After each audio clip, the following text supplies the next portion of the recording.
여러분 안녕하십니까? 생생매거진 오늘 박은정입니다. 술을 마시고 다투다가 지나가며 웃어서 돈 안 빌려준다고 지인이나 행인에게 흉기를 휘두른 사건 요즘 자주 전해지고 있습니다.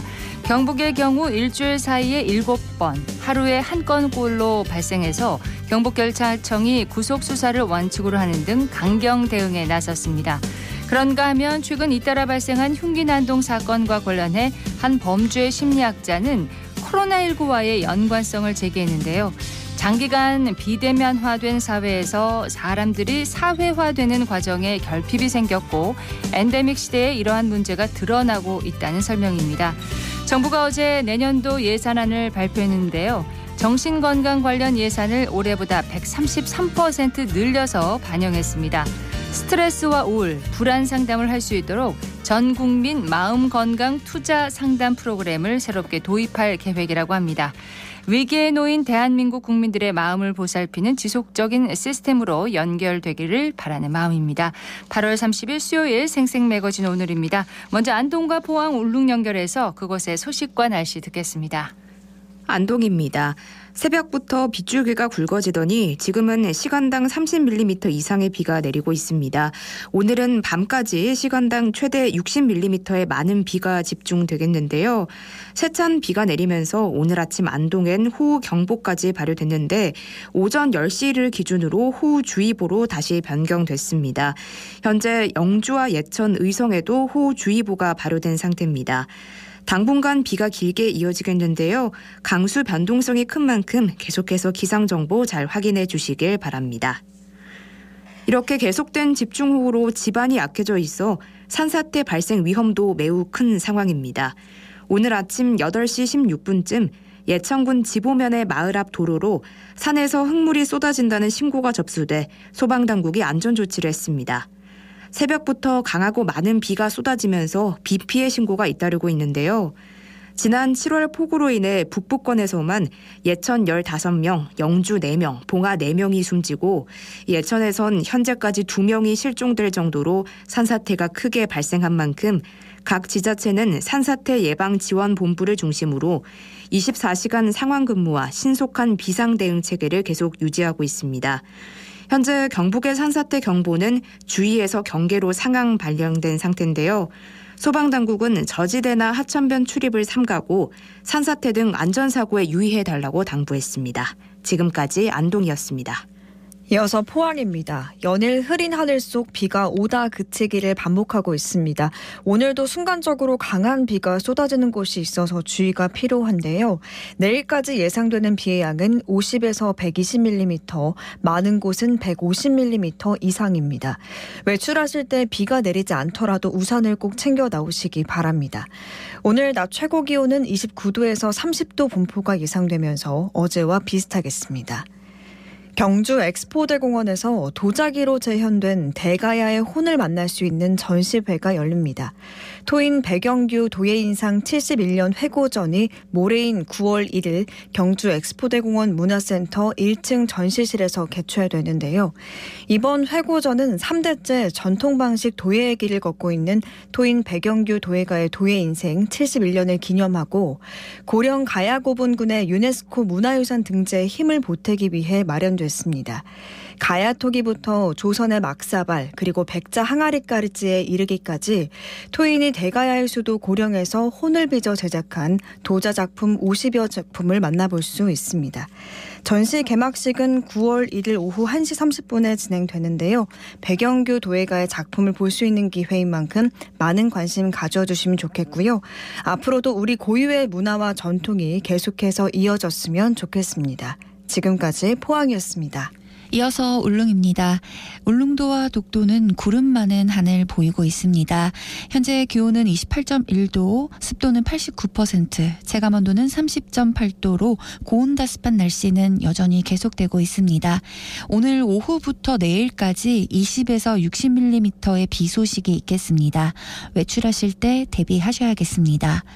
동해중부 안쪽 먼바다에 남에서 남서풍이 불며 바다의 물결은 1에서 2.5m로 비교적 높게 일겠습니다. 당분간 해상에 비가 많이 내리고 안개가 많이 끼어 가시거리가 짧아지겠는데요. 항해나 조업하시는 선박은 해상 안전에 각별히 유의하시기 바랍니다. 오늘 항로상의 기상 악화로 운항이 통제된 일부 여객선이 있습니다. 자세한 사항은 선사별로 확인하시기 바랍니다. 울릉군이 28일 경북도 교육청과 함께 울릉군 학교봉합시설 건립 지원과 폐교 활용 방안 등 지역교육 현안에 대해 의논했습니다. 학교 복합시설 사업은 교육부가 2023년부터 오는 2027년까지 5년간 학교와 지역사회에서 필요한 교육, 돌봄, 문화, 체육시설 등을 복합적으로 설치해 지역 정주 여건을 개선하기 위해 시행될 사업인데요. 지역 내 학교 시설인 울릉학생체육관, 울릉고등학교 등을 활용해 학교 복합시설을 건립하고자 재산관리기관인 경북도 교육청에서 행정적, 재정적 지원을 요청했고 울릉군은 미래교육 여건 개선을 위한 목적으로 폐교 활용 방안을 교육청에 건의했습니다. 앞으로 울릉군은 지역의 핵심 교육 자원인 학교 시설을 활용해 학교와 지역 주민이 상생 발전할 수 있는 공간으로 탈바꿈할 수 있도록 경북도 교육청과 긴밀하게 소통해 지속적인 노력을 기울여 나갈 예정입니다. 지금까지 울릉이었습니다.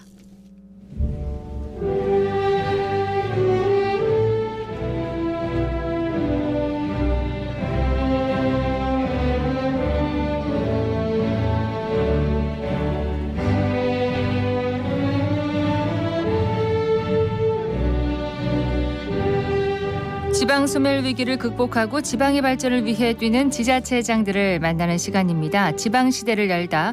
오늘은 박남서 영주시장 만나봅니다. 박 시장님 안녕하십니까?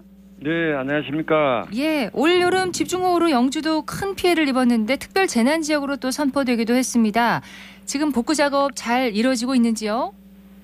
예, 영주뿐만 아니고 전국적으로 많은 피해를 입었는데요. 예. 영주 지역에서도 이를 피하지 못하고 안타까운 피해가 있었지만 현재 응급 복구를 마무리를 했고 유사 피해가 발생하지 않도록 항구적인 복구에 힘쓰고 있습니다. 그렇군요. 올여름 극한의 기후로 폭염의 강도가 정말 굉장했습니다. 영주에는 버스 정류장에 냉장고까지 등장했다면서요? 예, 그렇습니다. 지역 기업에서 뜻을 모아서 더운 날씨에 대중교통을 이용하는 분들이 안전하게 대기할 수 있도록 버스 승강장 5곳에 냉장고를 설치를 하고 네. 생수를 제공해서 아주 큰 호응을 얻었습니다. 이런 노력 덕분인지 폭염에 따른 사고 없이 안전하게 여름을 보낼 수 있었습니다. 지역사회를 위해서 나눔을 실천해 주신 기업인 여러분께 이 자리를 빌어 감사하다는 말씀 드리고 싶습니다. 네, 이게 시민의 자발적인 후원으로 이루어진 거라면서요? 네, 예, 그렇습니다. 예, 영주시가 정말 어떤 도시인지 알 수 있는 그런 사례네요. 예, 영주는 선비도시라는 별칭이 있는 도시입니다. 나라가 위기에 처하면은 가장 먼저 나서서 행동하는 지식인이었던 선비처럼 영주 시민들도 어려움이 있을 때마다 네. 서로 돕고 힘을 모으면서 난간을 극복해내곤 합니다. 자, 박 시장님은 삼선 시의원을 지내셨고 이제 영주시장으로 취임하신 지 1년이 좀 넘었습니다. 그동안 변화와 성과를 좀 말씀을 해주신다면요. 예, 영주 시민 여러분께서 밀어주신 덕분에 시의장에 이어서 시장의 역할까지 맡을 수 있었습니다. 믿음에 보답하기 위해서 무엇보다 시민들의 오랜 수건 사업을 신속하게 풀어내고 지역을 성장시키기 위한 기반을 마련하는 데 집중해 왔습니다. 네. 여러 가지 성과가 있었지만 그 중에서도 지난 25일 경북 북부권에서 최초로 영주 첨단 베어링 국가산업단지 지정 승인을 받았습니다. 예. 또한 7년 동안의 답보 상태에 있었던 영주댐 미준공 문제를 해결했고 종합장사시설 건립도 추진 중에 있습니다. SK 스페셜티와 5천억 규모의 투자 양해각서를 체결해 영주 지역의 지역 경제에 새로운 바람이 불고 있습니다. 그렇군요. 공무원 청년도 평가에서도 2단계 상승하는 결과를 얻어서 내부 외부적으로 큰 성과를 이루어낸 것 같습니다. 시민 여러분들과 약속을 성실히 이해한 결과 한국 매니페스토 실천본부가 발표한 민선 8기 전국 지자체 공약 실천 계획평가에서 최우수 등급을 달성하기도 했는데요. 네. 이런 성과는 저 혼자서 이루어낸 것이 아니니까요. 성원을 보내주신 시민 여러분과 각자의 자리에서 열심히 노력해준 영주시 공직자 여러분께 모두에게 감사드립니다. 자, 바로 지난주입니다. 영주시가 사활을 걸고 추진했던 이 첨단 베어링 국가산업단지가 최종 지정 승인을 받았습니다. 먼저 축하드리고요. 어떤 사업인지 좀 설명을 해주시죠. 예, 정말 오랫동안 기다린 결과라서 감회가 새롭습니다. 드디어 경북 북부권 최초의 국가산업단지가 탄생되었는데요. 네. 지난 2018년 선정된 전국 7개 후보지 가운데 가장 먼저 승인되는 쾌거를 이루었습니다. 영주는 베어링 선도 기업인 베어링 아트와 연구기관인 하이테크 베어링 시험평가센터 그리고 동양대학교 베어링 특성화학과까지 예. 산학연이 직접적 지역으로 국가산업단지가 조성이 되면은 국내 베어링 산업 전초 기지로 중요한 역할을 맡게 될 것으로 기대하고 있습니다. 네. 경제 유발 효과로는 연 760억 원, 그리고 직간접 고용 4,700여 명 등 1만 3천여 명의 인구 증가 효과가 있을 것으로 예상되고 있습니다. 그러면 첨단 베어링 국가산단이 중요한 게 이게 지역을 이끌 청년들의 일자리를 마련할 수 있기 때문인 거죠? 예, 그렇습니다. 청년 인구가 서울을 비롯한 수도권으로 유출되는 것은 결국 좋은 일자리가 부족이 하고 예. 상대적으로 소득이 낮기 때문입니다. 산업단지는 지역 균형 발전 측면에서도 핵심 역할을 수행하게 될 것으로 기대하고 있는데요. 우수 기업이 유치가 되면은 양질의 일자리가 생기고 또 일자리를 통해서 관계 인구가 늘고 지역 경제가 활성화될 수 있기 때문입니다. 네. 영주 첨단 베어링 국가산업단지가 경북 북부 지역이 직면해 있는 인구 소멸 위기를 극복을 하고 또 둔화된 지역 경제에 활성화할 수 있는 새로운 돌파가 될 것으로 생각을 하고 있습니다. 또 영주시에서는 국가산단 외에도 지역의 미래를 이끌어 나갈 청년 인구 확보하기 위해 많은 노력을 기울이고 있습니다. SK스페셜티를 비롯해서 지역에 자리하고 있는 기업들의 대규모 투자 유치를 이끌어내고 청년 스타트업과 청년 인큐베이팅을 지원하면서 네. 청년들이 지역에서 꿈을 키워나갈 수 있도록 지속적으로 힘써 나가겠습니다. 자, 그리고 7년 동안 기다려온 영주댐이 드디어 준공됐다는 소식을 들었습니다. 앞으로 계획은 어떻게 세우고 계시는지요? 네, 지난 22일 날 환경부 최종 준공 승인을 받았습니다. 예. 2016년 본댐이 완공되었음에도 지금까지 준공 승인이 나지 않아서 지역 최대 현안 가운데 하나를 손꼽혀 왔습니다. 댐 주변 시설 조경을 위한 지역 개발과 각종 인허가는 준공 이후에 추진할 수 있는 만큼 예. 그 어떤 현안보다 우선에 하루라도 빨리 영주댐 문제를 해결하고자 노력해 왔는데요. 영주시에서 꾸준히 노력한 결과 7년간의 표류 끝에 드디어 준공되면서 영주댐의 종합적이고 체계적인 개발이 가능해졌습니다. 영주시는 전통 문화의 도시로 체험이나 레포츠 관광 인프라는 상대적으로 부족해 아쉬움이 있어 왔는데요. 네.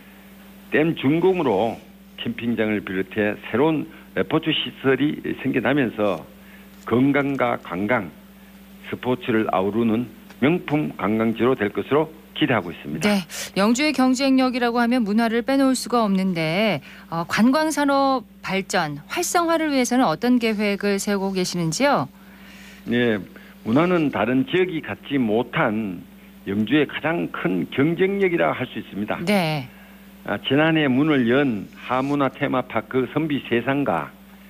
유네스코 세계유산인 부석사, 소수서원 등 전통문화 인프라를 보존을 하고 발전시켜서 영주를 K문화의 중심지로 만들어 나갈 계획이 있습니다. 또 앞서 말씀드렸듯이 영주댐에 체험형 관광시설을 만들고 네.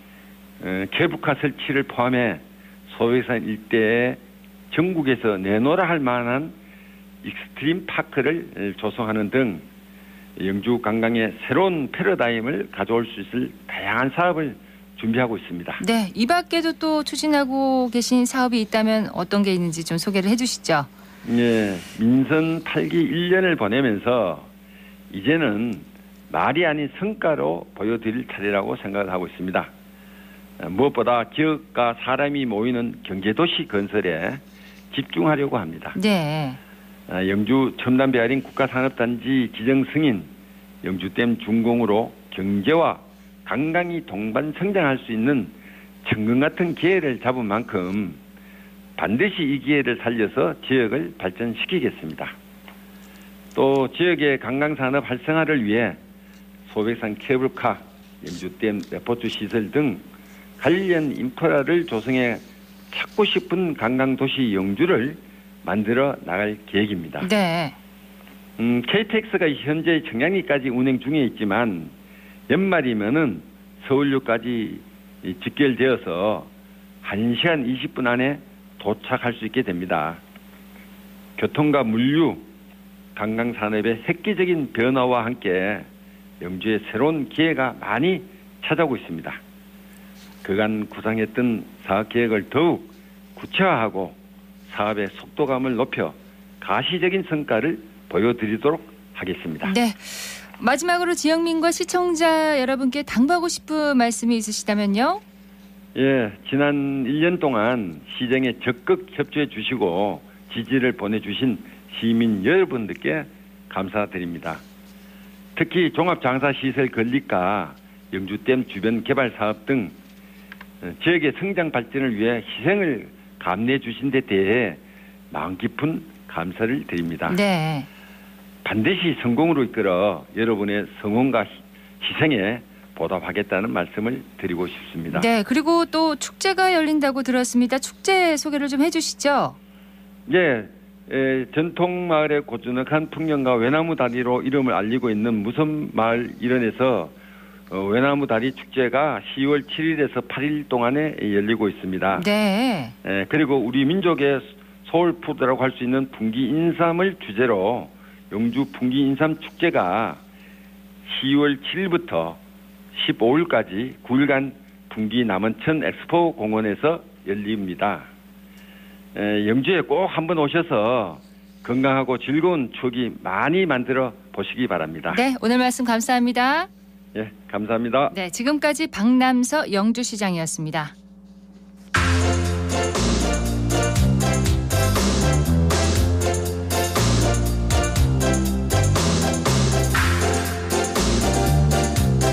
지난주 일본에서 오염수 방류를 시작한 가운데 수산물 안전에 대한 시민의 관심이 높습니다. 서유리 리포터가 수산물 도매시장을 다녀왔다고요? 네, 지난주 목요일 일본 정부가 후쿠시마 제1원자력발전소 오염수를 해양에 방류하기 시작했습니다. 언론에서도 방사능 수치가 우리나라에 영향을 미치는지 또 수산물은 안심하고 먹어도 되는지에 대해서 앞다퉈 보도하고 있죠. 네. 네, 이에 대해서 시민들의 생각을 들어보고 대구 농수산물 도매시장 수산동을 찾아서 수산물에 대한 간이 방사능 검사 현장 담아봤습니다. 저는 수성구에 사는 최준우라고 합니다. 저는 안전하다고 생각합니다. 후쿠시마 원전 처음 터졌을 때도 오염수가 일부 유출됐었는데 10년이 지난 지금 아직까지 별일 없는 걸 봤을 때 방사능 양은 미미하지 않을까 생각합니다. 그래도 저희 같은 시민들이 안정감을 느낄 수 있도록 투명하게 수치를 계속 공개해 주셨으면 좋겠습니다. 오염수 방류하고부터는 회 같은 것도 조심스러워서 친구들이랑 전날에 회 먹고 왔거든요. 조금 불안하기도 해요. 저는 일단 뭐 방송에서도 그렇고 또 원자력 관련 기구에서도 또 안전하다고 하니까 사실 그쪽에서 훨씬 더 전문가라고 생각해서 안전하지 않았으면 과연 허락을 했을까 싶기도 하고, 해류가 반대로 도니까 뭐 하와이나 미국 쪽으로 먼저 영향이 갈 텐데 해당 국가에서도 또 크게 제재가 없는 거 보면 이미 충분히 그 국가에서도 알아봤을 거라고 생각을 해서 크게 많이 불안한 것 같진 않아요. 평소에 해산물 섭취하는 거랑은 그 오염수 방류 이전과 이후가 크게 달라질 것 같지 않습니다. 안녕하세요. 달서구 사는 윤경민입니다. 저는 얼마 전에 뉴스에서 봤었는데 현지에서도 방류를 못하게 하는 소송을 준비하고 있다고 하더라고요. 뭔가 안전하다고 하긴 하는데 저는 조금 못 믿어온 것 같아요. 방사능 관련 정보를 편리하게 언제든지 확인할 수 있게 하는 장치가 있으면 좋을 것 같아요. 지금 그러면 오징어 한번 검사해봐 주시겠어요? 네. 0.15, 14 자연 방사선 수치 정도로 나오고 있습니다. 그럼 이거는 평소랑 별로 차이가 없는 거죠? 그렇습니다. 0.1에서 0.3 마이크로 시버트가 자연 방사능 수치로 알고 있어요. 그걸 넘어가면 저희가 환경연구원이라든지 대구시에 보고를 할 예정이거든요. 그렇군요. 네, 수산시장에서 하는 간이 검사는 수시로 안전 확인하는 용도라고 생각하시면 될 것 같고요. 이곳에서 수산물을 보내서 대구 보건환경연구원에서 정식으로 방사능 검사를 합니다. 네, 연구원에서는 방사능을 상시 감시하기 위해서 고순도 게르마늄 감마 핵종 분석기를 도입했는데요. 보건환경연구원 고복실 원장에게 자세한 내용 들어봤습니다. 방사능 검사는 주로 시민들이 많이 섭취하시는 오징어나 고등어, 명태 등과 같은 수산물과 학교 급식용으로 납품되는 수산물을 대상으로 해서 방사능 오염 지표인 요드와 세슘 핵종을 분석하고 있습니다. 매년 200건 정도 검사를 수행하고 있고요. 또 이번 오염수 해양 방류로 인해 가지고 농수산물 도매시장에서 판매되는 그 수산물을 대상으로 해서 월 1회에서 2회로 확대하여 정밀 검사를 수행하고 또 학교 급식 수산물과 또 추석 명절을 대비해서 유통되는 차례용 수산물에 대해서는 방사능 안정성 검사를 강화할 계획입니다. 우리 연구원에서는 2014년부터 지금까지 이제 시중에 유통되는 수산물 641건을 포함해서 총 1,860건에 대해서 검사를 하였을 때 모두 기존에는 적합하였습니다. 우리나라 이 방사능 안전 관리는 수입식품과 유통식품은 식품의약품안전처와 전국의 17개 시도보건환경연구원에서 검사를 수행하고 있습니다. 특히 또 일본산 같은 경우에는 후쿠시마 인근 8개 수산물에 대해서는 수입을 금지하고 있고, 또 다른 지역에 같은 경우에도 수입되는 모든 식품에 대해서는 수입할 때마다 방사능 검사를 실시해서 미량이라도 검출되면 즉시 모두 반송을 하고 또 추가 핵종 17종 검사를 요구하고 있기 때문에 시중에는 방사능에 안전한 식품이 유통되고 있다고 보시면 됩니다. 앞으로도 시민들이 안심하고 수산물을 드실 수 있도록 최선을 다하겠습니다. 아직까지는 괜찮다고 하지만 이번 오염수 방류로 제일 고민이 깊은 분들 수산업에 종사하시는 분들 아닐까 싶어요. 네, 맞습니다. 그래서 대구 농수산물 도매시장 수산시장 도매인연합회 김태환 부회장과 상인들의 이야기 들어봤습니다. 오염수 방류를 한다니까 수산물 가격이 일시적으로 많은 하락이 오고 방류된 영향을 끼치지 않은 물건들을 지금 매입해야 되겠다. 이런 생각들로 매출에는 큰 변화가 없었지만 이거는 아주 일시적인 현상이고 앞으로 어떤 심각한 상황이 오지 않을까, 그런 어떤 우려는 엄청나게 크게 다가오고 있다, 그렇게 생각합니다. 보건환경연구원에서 방사능 검사를 원래 1회 하던 것을 지금 2회로 늘린 것 외에 저희들 자체에서의 노력은 그보다 더합니다. 지푸라기라도 잡는 심정으로 월 2회 하던 방사능 검사를 지금은 수시로 하고 있습니다. 지금 우리가 나가야 될 방향은 원산지 그리고 유통 이력, 방사능 검사 이런 부분을 철저히 하고, 저희들이 정말 쇼가 아닌 진심으로 노력하고 있고 실제로 어떤 방사능이 검출이 되거나 한다면은 저희 역시도 판매할 생각 없습니다. 그러니까 시민들은 수산물 좀 많이 애용해 주셨으면 좋겠습니다. 저희 물건을 받아서 쓰는 재래시장이나 이런 곳들은 보면 방류 전이든 방류 후든 타격을 계속 입고 있는 걸로 알고 있습니다. 그 영향이 오롯이 저희 쪽으로 온다라고 보고 있고, 처음에는 그렇게 큰 영향이 있을까 하고 한 이틀 정도는 그런갑다 하고 있었는데 지나고 나니까 이게 좀 장사가 주춤하면서 안 되는 것 같더라고요. 영향이 가는 것 같습니다. 저희 매일매일 검사 다 하고 있고요. 안전하니까 수산물 많이 사러 오세요. 대구보건환경연구원 홈페이지에서는 방사능 안전성 검사 결과를 공개하고 있으니까요. 관심 있는 분들 확인해 보시고요. 수산물에 대한 국민들의 불안을 달래고 또 안전한 수산물을 먹을 수 있도록 관계기관에서 지속적으로 애써주길 바랍니다. 네, 서유리 리포터 잘 들었습니다. 네, 고맙습니다.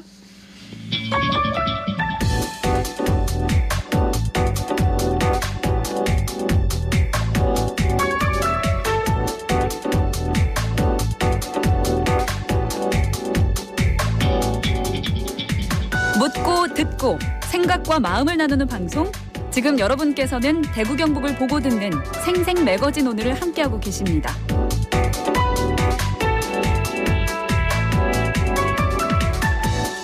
(11시 30분) 지났습니다. 자, 기자의 눈으로 지역의 현안과 이슈를 들여다봅니다. 경북일보 전재용 기자와 함께합니다. 어서 오세요. 안녕하십니까. 자, 오늘 준비한 소식은 뭔가요? 네, 세태와 제도약 갈림길에서 대구 양령시 를 위한 이제 활성화 움직임이 있어서 관심을 모으고 있습니다. 약 1년 이상 이제 이슈가 됐던 중구에서 이슈가 됐던 내용인데요. 네. 한방특구 타이틀과 함께 지역 대표 한방거리로 조명을 받았던 양령시의 이제 침체 과정과 또 위기를 겪은 양령시를 되살려는 노력까지 차근차근 짚어보겠습니다. 자, 쇠퇴와 제도약의 갈림길에 서 있다. 이렇게 표현을 해주셨는데 대구 양령시의 침체가 느껴집니다. 상권 분위기가 예전과 많이 다르죠, 지금? 네, 맞습니다. 올해로 무려 365년의 역사를 품은 상징적인 장소지만 양령시의 상권은 점차 위축되고 있습니다. 2011년에 현대백화점이 양령시 인근에 들어섰는데 당시 양령시 관련 상가는 370곳 정도로 많았습니다. 하지만 네. 이제 10년이 넘는 시간 동안 상가가 150곳 정도로 급격하게 줄었고요. 또 지난해 디지털 콘텐츠 개발 지원 사업 선정이나 뭐 이런 상권 활성화를 위한 사업들이 조금씩 이제 움직이고 추진되고 있었는데 그해에도 상가가 4곳이 문을 닫았습니다. 아, 계속해서 문을 닫고 있군요. 네, 한방업종 종사자들의 이제 고령화가 이제 계속 이어지고 있고 또 업을 이어가려는 다음 세대가 부족하기 때문에 이제 상권이 점차 쇠퇴하고 있습니다. 안타깝네요. 네, 특히 2004년 당시 지자체 상인들의 노력으로 한방특구, 그러니까 지역 특화 발전 특구라는 타이틀을 따냈지만 양령시를 발전시킬 중장기 사업이 이제 부재해서 네. 특구라는 이름마저 빗바래지고 있다는 평가가 나오고 있습니다.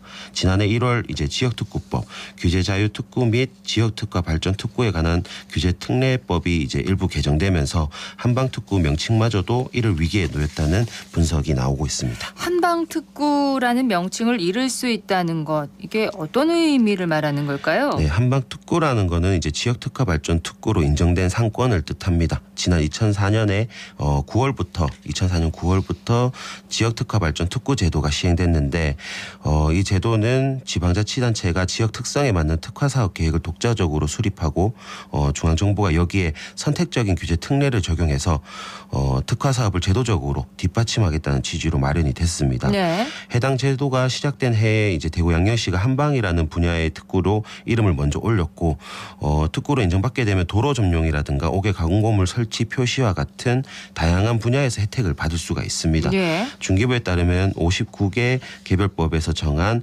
129개의 규제 특례를 특구에 적용할 수 있다고 하는데 지난해 1월 지역특구법이 개정되면서 주무부처인 중소벤처기업부가 자체적으로 특구를 해제할 수 있는 조항이 포함이 됐습니다. 조항이요? 네, 새로운 사업을 추진하지 않은 채 방치된 특구라는 판단이 되면 중기부가 자체적으로 특구에서 특구 명칭을 이제 회수한다는 그런 내용입니다. 네. 그래서 이 때문에 이제 법 개정 당시 새로운 사업이 없었던 양령시가 한방특구 타이틀을 잃을 수도 있고 그리고 특구 명칭마저 잃으면 향후에 새로운 사업을 추진할 때 제도적으로 뒷받침을 받을 수 없다라는 위기론이 거론되기 시작했습니다. 위기는 위기네요. 네. 특구 지정에서 해제될 수 있는 상황과 양령시의 역사적 가치까지 고려를 한다면 지자체에서 이제 사업을 좀 잘 마련을 해야겠어요. 네, 지자체에서 여러 사업들을 잘 추진했었어야 되는데 그런 부분이 많이 좀 아쉬운 목소리가 나옵니다. 예. 그 양령시 상인들이 지자체에 가진 주된 불만이 바로 관심 수준인데요. 그 양령시 상인들은 생존이 걸려 있는 문제이기 때문에 특구 유지도 중요하지만 양령시가 명맥을 이어나갈 수 있도록 관련 정책이나 사업을 좀 마련해야 할 필요가 있다고 그동안 계속 목소리를 내왔다고 하소연했습니다. 네. 네, 앞서 상권을 대표하는 양령시 보존위원회에서도 대구시가 태스크포스를 꾸려서 TF TF를 꾸려서 대구 양녕시 보존과 활성화를 위한 계획을 좀 체계적으로 세워서 힘을 써야 한다. 이렇게 목소리를 또 냈고요. 네. 그동안 전기선 지중화 사업이나 뭐 이런 것들이 잘 추진된 사업들이 조금 있었다고 해요.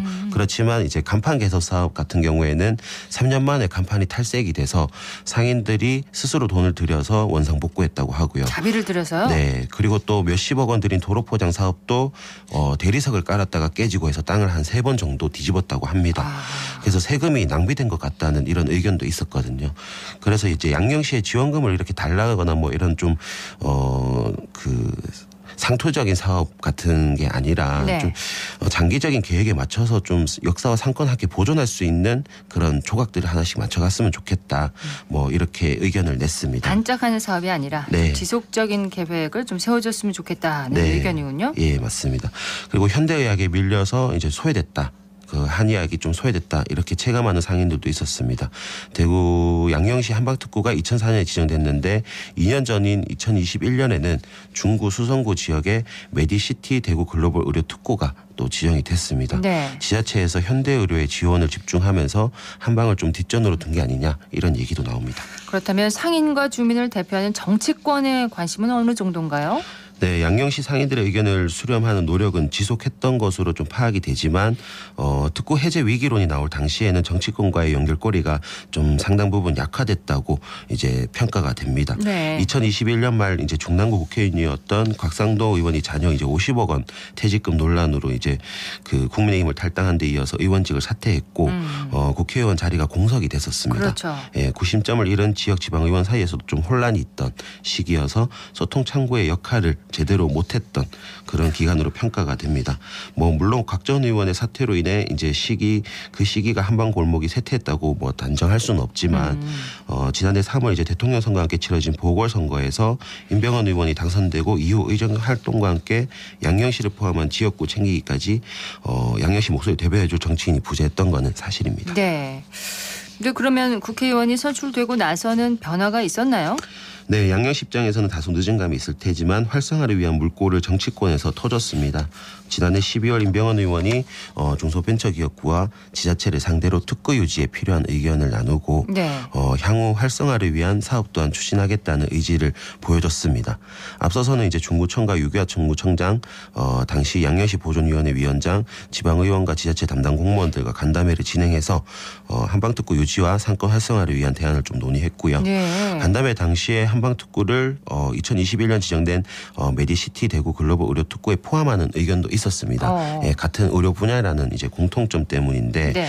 뭐 그런 부분에서 이제 좀 의견이 나오긴 했지만 한방특구가 특구로 좀 유지될 수는 있어도 한방이라는 정체성을 잃을 수 있다는 우려가 많이 나왔기 때문에 임 의원은 한방특구 해제나 의료특구 포함이 아닌 현재 한방특구를 유지해야 한다는 뜻을 간담회에서 밝혔고 특구 유지와 함께 양녕시 활성화를 위한 사업을 검토하기로 의견을 모았습니다. 자, 그러면은 양녕시 보존과 활성화를 위해서 이제 정치권에서도 나섰다는 얘기잖아요. 네. 가시적인 성과가 있었습니까?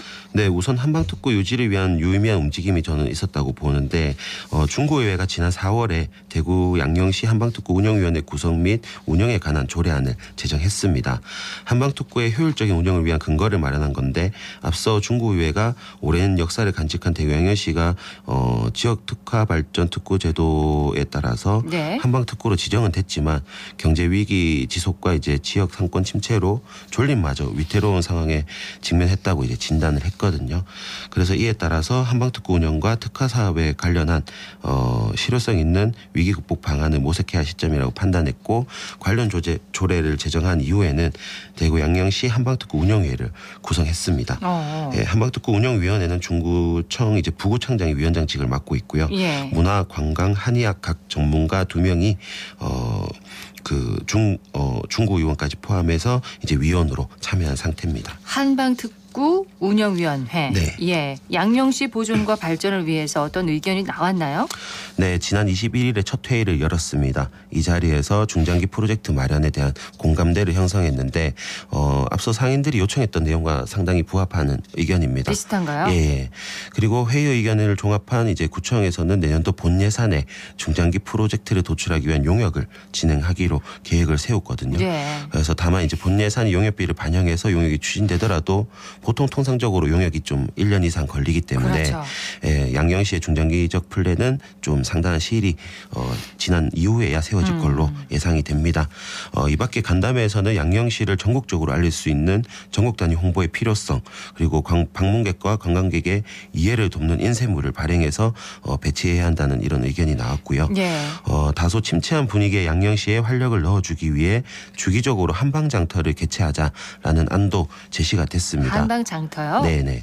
대구 일대 관광과 함께 연계해서 지역을 찾는 이들이 좀 볼거리나 즐길거리를 제공해 보자는 취지입니다. 이래서 이제 중장기적 계획뿐만 아니라 단기적 사업을 추진하자는 의견들이 많이 나왔습니다. 네, 이제 또 관광객들도 늘어나고 있으니까 네. 이렇게 좀 단기적이지만 이런 노력도 필요할 것 같습니다. 네, 맞습니다. 그 한의학 전문가 사이에서 최근 반려동물을 상대로 한 한의학 치료 돌봄 서비스가 수도권 중심으로 많이 유행한다고 해요. 그래서 이런 서비스를 양령시에 접목하자는 반려동물을 대상으로도 특별한 제안이 나왔습니다. 독특한 아이디어가 필요한 시기입니다. 네. 양령시의 침체 과정과 상권 목소리 또 정치권과 지자체의 움직임까지 일련의 과정을 들어봤는데 양령시 보존과 활성화에 대해서 전 기자의 생각은 어떻습니까? 네, 저도 물론 현대의학에 대한 관심이 더 높아서 한약이나 한방과 관련된 연구 개발이 상대적으로 밀리고 세대를 거칠수록 한방에 대한 관심이 적은 분위기가 있다는 거에는 공감을 합니다. 네. 하지만 이제 점차 소외되다 사라져버린 한방 관련 지식이나 경험을 나중에 되살리려고 할 때는 더 많은 돈이 들어갈 수가 그렇죠. 있거든요. 예, 노력이나 뭐 그런 들어가는 그런 시간들이나 이런 거를 생각했을 때는 지금 유지해야 될 가치가 분명히 있다고 생각을 하고, 또 관광이나 문화적인 측면에서 보존 활성화 방안을 고민하자는 얘기가 계속 나오고 있기 때문에 네. 이런 부분에서 지자체가 함께 고민해봐야 할 것 같습니다. 유지를 위해서 네. 노력을 해야 된다. 이런 의견이시군요. 경북일보 전재영 기자였습니다. 고맙습니다. 감사합니다.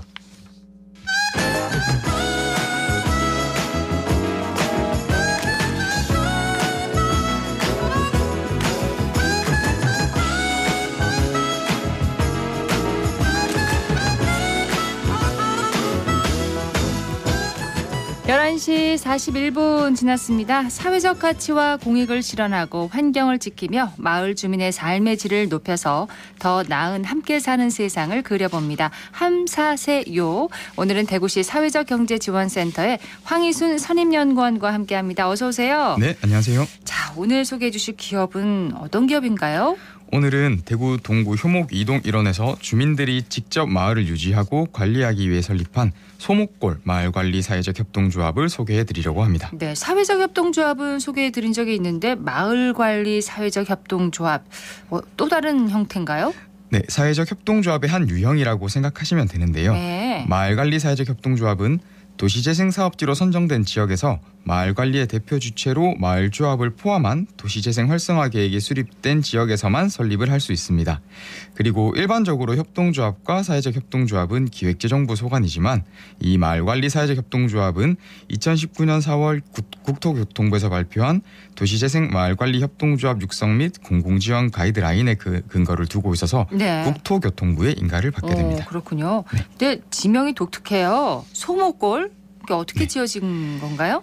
이 효목동이라는 지명이 생기기 전부터 이 지역을 소목골이라고 불렀다고 하는데요. 효목동을 소목골이라고요? 네. 네. 그 유래는 두 가지가 있습니다. 우선 동네에 옛날에 작은 못이 있어서 소목골이라고 불렀다는 유래가 있고요. 그리고 하나 더는 한자로 밝을 소, 화목할 목, 골짜기 곡자를 써서 소목곡이라고 불렀는데 그게 소목골로 이렇게 이어졌다는 유래가 있습니다. 네. 네, 이런 유래에 착안해서 주민분들은 소박한 사람들이 만드는 화목한 마을 이야기라는 뜻에서 소목골이라는 이름을 붙이게 되었습니다. 아, 원뜻은 있는데 네. 차용하신 거군요. 네, 맞습니다.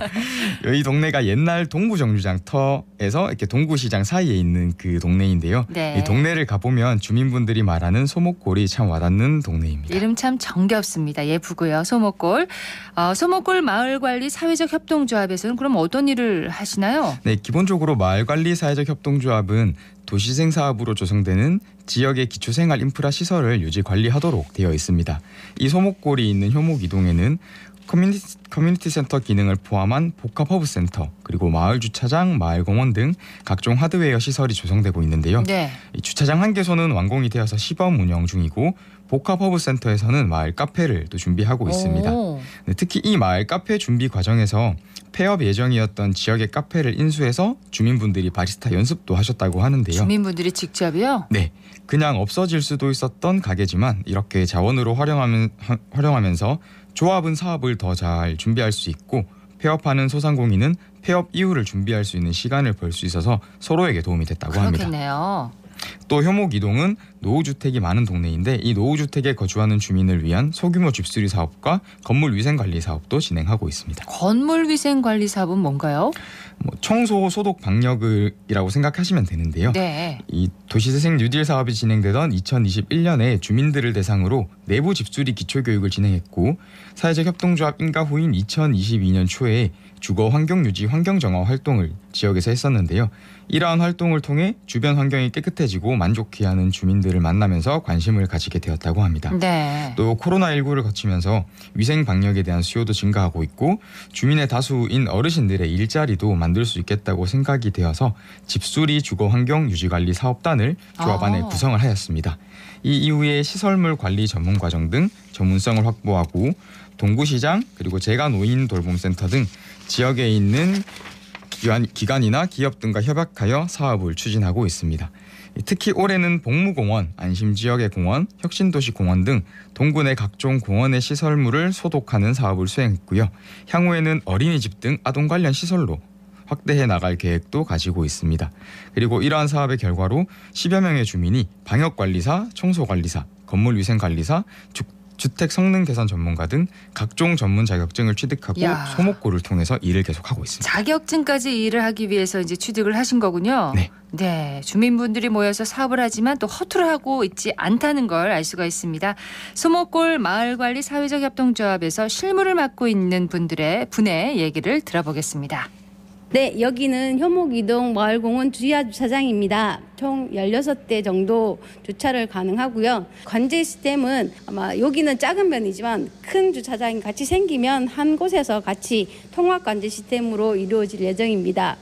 사무국장을 맡고 있는 노정득입니다. 저희 사업단은 카페 사업단이 2곳에 있고요. 그리고 펍이 한 군데 있고요. 공동사업단이라고 거기에서는 보통 주거 환경유지 관리 사업단인데요. 카페랑 펍은 지금 현재 이제 건물이 지어지고 있는 중이라서 아마 올 12월 달쯤 되면 운행할 예정입니다.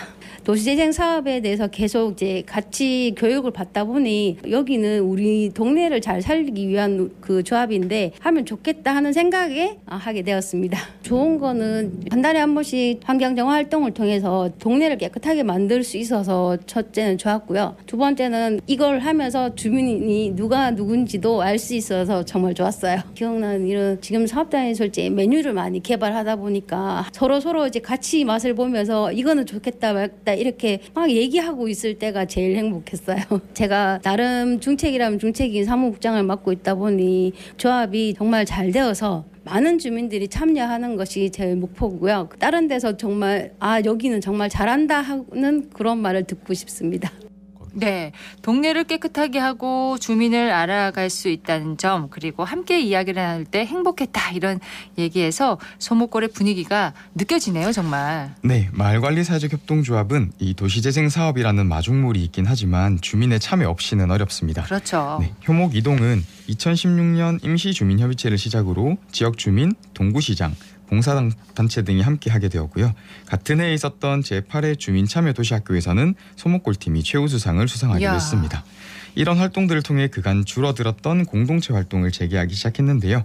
이렇게 조합을 설립하기 전부터 함께 교육을 듣고 마을을 위한 활동을 해오면서 조금씩 지역과 주민들의 삶의 변화를 체감했기에 설립 후 사업을 추진할 때에도 같이 하고 함께하는 것에서 행복을 느끼시는 것 같습니다. 그러네요. 네, 그리고 이러한 주민들의 변화와 구성원들의 마음이 모여서 주택보증공사에서 개최한 2022년 도시재창조합마당에서 민간혁신 우수사례 발표대회에서는 우수상을, 도시재생 집수리 우수사례에서는 최우수상을 수상해서 2개 부문에서 동시 수상하는 성과를 이루었습니다. 한 대회에서 2개 부문을 수상했다는 얘기잖아요. 네, 맞습니다. 이야, 대단하십니다. 자, 이런 활동 외에 주차장도 조합에서 운영을 하는 건가요? 맞습니다. 효목이동은 좁은 골목길을 두고 주택들이 밀집한 데다 동구시장을 포함하고 있어서 주민들과 시장 상인들이 주차로 인한 어려움을 겪고 있었는데요. 이러한 주차난을 해소하기 위해 도시재생 사업을 통해 2개의 주차장이 마련됩니다. 인터뷰에서 소개해 주신 마을공원 지하주차장은 주택단지 내에 기존에 있던 마을 공원을 지하 주차장을 포함한 공원으로 리뉴얼하였고요. 동구시장 인근에는 효목마을 주차장이 추가로 조성되고 있습니다. 그리고 이 두 주차장을 통합관제 시스템이라는 시스템을 통해서 소목골에서 운영함으로써 조합에서는 부가 수익을 창출할 수 있고 이러한 수익은 다시 주민들을 위해서 사용하게 됩니다. 네, 이런 소목골 마을관리 사회적 협동조합이 추구하는 사회적 가치를 뭐라고 할 수 있을까요? 네, 소목골이 위치한 효목이동은 복지 사각지대에 있는 주거 취약계층이 좀 산재되어 있습니다. 이런 노후주택단지라서 주거와 복지, 안전 측면에서 상대적으로 열악한 동네인데요. 예. 이런 동네에서 생활하는 주민들을 위해 주거, 복지, 안전과 관련된 공공서비스를 제공함으로써 정주 환경을 개선하고 주민들의 실질적인 삶의 질을 높이는 것을 사회적 가치로 삼고 있습니다. 네, 이런 소목골 마을관리 사회적 협동조합을 이끌어가는 분의 이야기를 한번 들어보겠습니다. 소목골 마을관리 사회적 협동조합 이사장이면서 효목이동 주민자치위원장으로 있는 김광수입니다. 저희 조합은 효목이동 도시재생 뉴딜 사업을 통해 육성된 사회적 협동조합입니다. 국토교통부로부터 설립 인가를 받았고 도시재생 사업을 통해 조성된 거점 시설들을 운영 관리하면서 그 수익을 바탕으로 지역 주민 일자리 창출과 사회 공헌 사업을 추진하고 있습니다. 조합의 목표는 도시재생 사업으로 조성된 기초생활 인프라 운영 관리와 주거환경 유지 관리, 취약계층 고용을 통해 상생의 일자리를 제공하며 지역사회 공헌 및 협동의 토대 구축을 통한 도시재생 사업의 지속성을 확보하는 데 있습니다. 카페, 펍, 공영주차장 운영, 그리고 집수리, 소독 방역, 또 주거 환경 유지 관리 사업들을 하고 있습니다. 사업 성과는 공모사업에 한 4가지 정도 선정되어 추진하였고 지자체와 연계하여 공중화장실 소독을 진행하고 있습니다. 저희들이 공모사업으로 장수 사진을 촬영해드렸는데 그때 참여하신 주민이 난생 처음으로 다른 사람이 해주는 화장을 받고 다른 사람이 입혀주는 옷도 입어보고 예쁜 사진을 찍어줘서 너무 행복하다고 그렇게 말씀하셨습니다. 저희 조합은 거점 시설이 완공되어 수입이 많이 생기면 사회공헌 사업을 통하여 우리 동네가 대구에서 가장 살고 싶어하는 마을이 될 수 있었으면 좋겠습니다. 네, 앞으로 이 소목골의 목표는 뭘까요? 네, 지금 소목골에서는 여러한 사업들이 계속 진행 중에 있는데요. 이러한 사업들의 안정적인 정착으로 발생하는 수익을 통해 주민들이 필요로 하는 여러 서비스를 제공하고 주민들에게 필요한 일자리도 제공함으로써 쾌적하고 안전한 누구나 살고 싶어하는 마을을 만드는 것을 궁극적인 목표로 삼고 있습니다. 네, 오늘 함사세호에서는 대구 동구 효목이동의 소목골 마을관리 사회적 협동조합을 소개해드렸습니다. 사회적경제지원센터의 황희순 선임연구원이었습니다. 고맙습니다. 네, 감사합니다.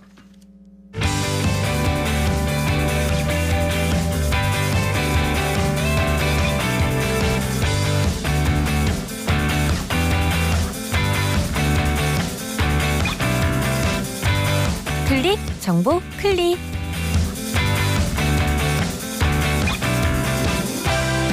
(2023년) 재난대응 안전한국훈련이 실시됩니다. 이에 따라 내일 오후 12시부터 3시까지 3시간 동안 국도 25호선 남성현 터널 양방향으로 교통이 통제되는데요. 이 통제 시간에 국도 25호선 남성현 터널을 이용하여 청도 쪽으로 가신다면 고래 교차로에서 우회해야 하고 경산 쪽으로 가신다면 남성현 교차로에서 구국도로 우회하셔야겠습니다. 8월 31일 목요일 오후 12시부터 3시까지 3시간 동안 국도 25호선 남성현 터널 양방향으로 교통이 통제된다는 점 참고하시기 바랍니다.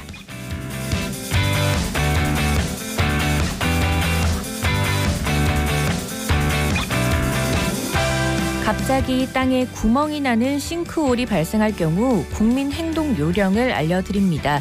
위험 장소에서 멀리 떨어져 안전을 확보하고 안전이 확보되고 난 뒤 112나 119에 신고를 해야 합니다. 또 주변에 큰 소리로 위험 상황을 전파해 추가적인 사고가 발생하지 않도록 주의해야 하는데요. 무엇보다 땅 꺼짐 현상인 싱크홀 조짐이 보였을 때는 가까이 다가가지 않는 것이 중요하겠습니다.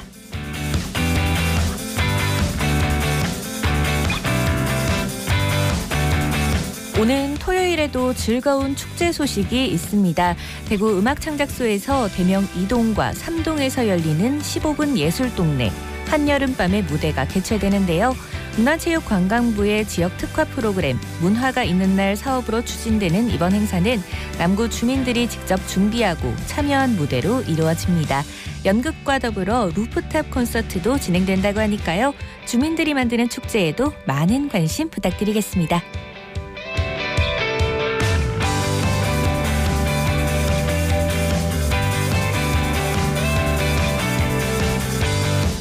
(2023년) 양성평등 문화확산 콘텐츠 공모전이 오는 10월 15일까지 열립니다.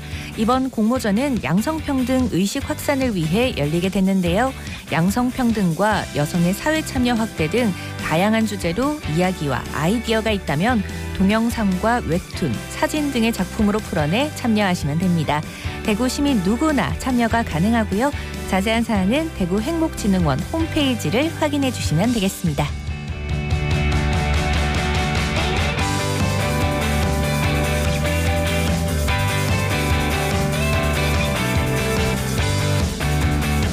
다음 달 15일 열리는 대구 북구 바람소리길 축제에서 e스포츠 대회가 열립니다. 대회 종목은 리그 오브 레전드인데요. 5인 1조로 구성된 16개 아마추어 참가팀을 모집해 다음 달 2일 예선전을 치르고 행사장에서 결선을 치를 예정이라고 합니다. 관중을 위한 다양한 이벤트도 열릴 예정이라고 하니까요. 바람소리길 축제에서 열릴 e스포츠 대회에도 많은 관심 부탁드립니다. 지금까지 클릭 전국 클립 윤가영이었습니다.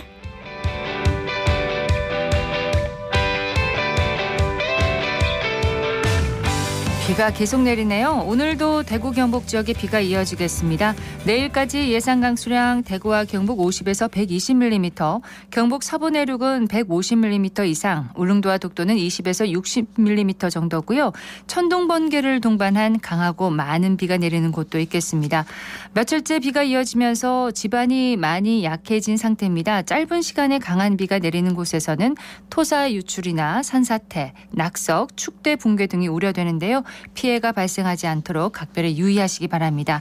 오늘 낮 기온은 24도에서 29도 분포로 어제보다 2도에서 3도가량 낮겠습니다. 생생매거진 오늘 준비한 순서 여기까지입니다. 박은정이었습니다. 여러분 고맙습니다.